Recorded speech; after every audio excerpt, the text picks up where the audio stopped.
প্রত্যেকটি মধ্যবিত্ত পরিবারের বিবাহিত অবিবাহিত মেয়ের উচিত স্বাবলম্বী হওয়া, একান্তই কিছু টাকা নিজের থাকা। বাংলাদেশের প্রেক্ষাপটে আপনি যত ধনী পরিবারের সন্তানই হন না কেন, কিছু টাকা নিজের করে রাখুন। কেন এই কথা বলছি জানেন? আসসালামু আলাইকুম এভরিওয়ান, যে যেখান থেকে ভিডিওটি দেখছেন আশা করি সবাই অনেক ভালো আছেন। আজকে একটা ব্লগ শেয়ার করবো, আশা করি আপনাদের ভালো লাগবে। তো ব্লগটি আমি দুপুর থেকেই শুরু করেছি। তো এখানে আমি গরুর মাংস রান্না করতেছি আর ঢেঁড়স ভাজি করছি। তো দুপুরে রান্নার পাশাপাশি আপনাদের সাথে আমি কিছু কথা শেয়ার করব। যদি ভালো লাগে তাও শুনবেন, যদি খারাপ লাগে একটু কষ্ট হলেও শুনবেন। তো 70 থেকে 80% মেয়েদের স্বামীরা বিবাহের পর স্ত্রীর পরিপূর্ণ ভরণ পোষণ দেয় না, হাত খরচও দেয় না, এমনকি একটা বয়স পর এইসব স্বামীরা তাদের সন্তানের পরিপূর্ণ খরচও দিতে চায় না।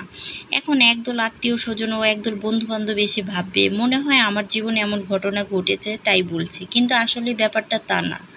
অধিকাংশ মেয়েদেরই এই সমস্যায় ভুগতে হয়, কিন্তু এটাই অনেকে বুঝতে চায় না যে একটা মেয়েরও আসলে হাত খরচের টাকার প্রয়োজন হয় সংসারে বা অন্যান্য কাজেও লাগাতে পারে।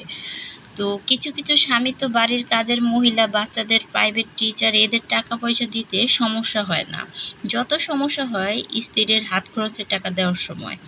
অথচ কাজের মহিলার কাজ যদি স্ত্রী করে, বাচ্চাদের প্রাইভেটও পড়ায়, সেই স্ত্রীকে কোনো পারিশ্রমিক দেওয়া হবে না। তখন বলবে এগুলো তো তোমার নিজের সংসারের কাজই, পারিশ্রমিক কেন দিতে হবে? এ ছিল বেশিরভাগ স্বামীদের অবস্থা। তো বেশিরভাগ ক্ষেত্রে কিন্তু এরকম হয়ে থাকে।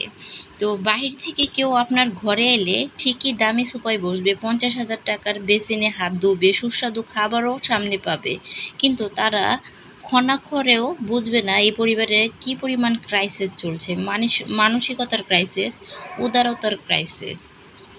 তো 10টি থ্রি পিস ক্রয় করে দেওয়া সামর্থ্য থাকলেও স্বামী একটি উন্নত মানের থ্রি পিস দেবে না। 1000 টাকা খরচ করবে, 500 টাকা দরকার হলেও তা স্ত্রীকে চেয়ে নিতে হবে ভিক্ষুকের মতন। তো বেশিরভাগ ক্ষেত্রে কিন্তু এরকমই হয়, স্বামীদের থেকে টাকা চাইলে কি করবে, বিভিন্ন কৈফিয়ত আর কি দিতে হয়। এই জন্য বলি নারীদের কিছু টাকা আসলে নিজের করে রাখা উচিত। তো আমার ভিডিওটি যদি আপনাদের ভালো লাগে তাহলে অবশ্যই আমার পাশে থেকে আমাকে উৎসাহিত করবেন যাতে আরও ভালো ভালো ভিডিও উপহার দিতে পারি।